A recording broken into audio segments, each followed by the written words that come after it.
Yo, what's up mga bossing? Magandang araw ulit sa inyo. Mga bossing, nagawa na natin tong ating L300 mga boss, no? Ito yung ating L300 na kinasahan natin ng 508 na compressor mga bossing na brand new. Tapos same na condenser o stock pa rin yung condenser natin mga bossing. Pero hindi nga umubra yung ating aircon o hindi nga ganun kaganda yung binigay na lamig at saka reading ng ating aircon mga bossing dahil meron pa siyang high pressure mga bossing na nakuha. Kasi mga bossing, hindi kayo pwedeng maglagay ng mataas na compressor tapos stock lang din po yung condenser. So pinakamaganda po na pagka kayo nagpalit ng compressor, lalong-lalo na ang mga Denso 17C o kaya 10S, kahit mga 10S na 15C mga bossing o yung malalakas kumpara dun sa ating stock. So pagka nagkabit po kayo ng ganun at hindi kayo nagpalit ng ganyang condenser or ng magandang condenser at ma-high speed na pan, hindi rin po kayo makakakuha ng magandang lamig mga bossing, no?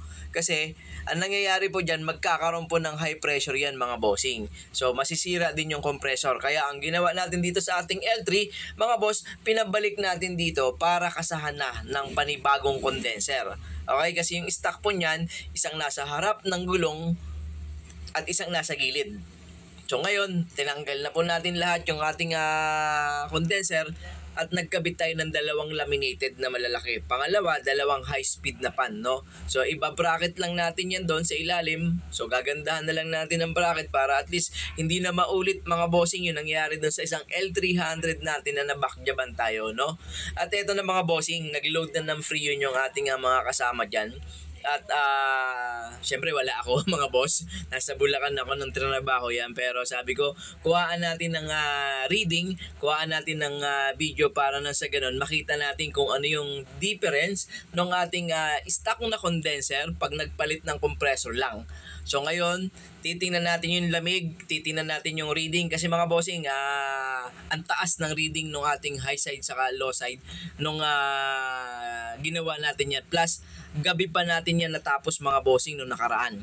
No, siguro wala pang 1 week o 1 week lampas mga bossing yung ating L300 na yan nung ginawa natin, no?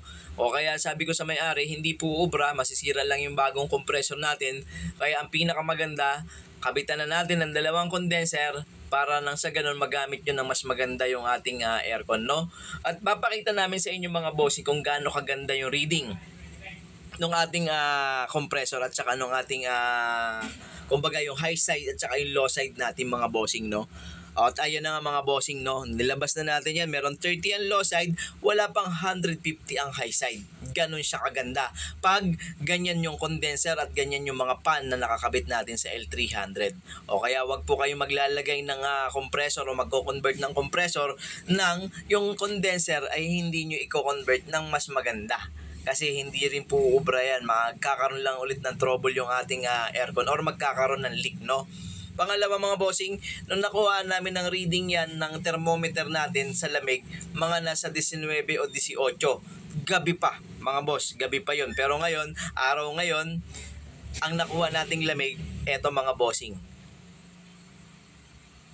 magte 10 degrees Celsius, no? So malayo yung pagkakaiba ng lamig na nakuha natin kumpara doon sa dati na hindi pa tayo nag-a-adjust o nagpapalit ng ating condenser mga bossing. Kaya yun po ang advice natin mga boss, pagka nag-convert ng compressor, pinakamaganda wag nyo nang iwan yung condenser. Medyo mahal nga lang o medyo gastos nga lang pero yun yung pinakantama mga bossing para at least maging komportable yung ating aircon, hindi bibigay yung ating compressor. Kaya pinaka-the best yun mga bossing. Okay? O ayun lang mga bossing. Sana makatulong sa inyo at wag nating shortcutin, wag nating i-parcel yung trabaho. O kaya ayan, maraming salamat mga bossing. Thank you.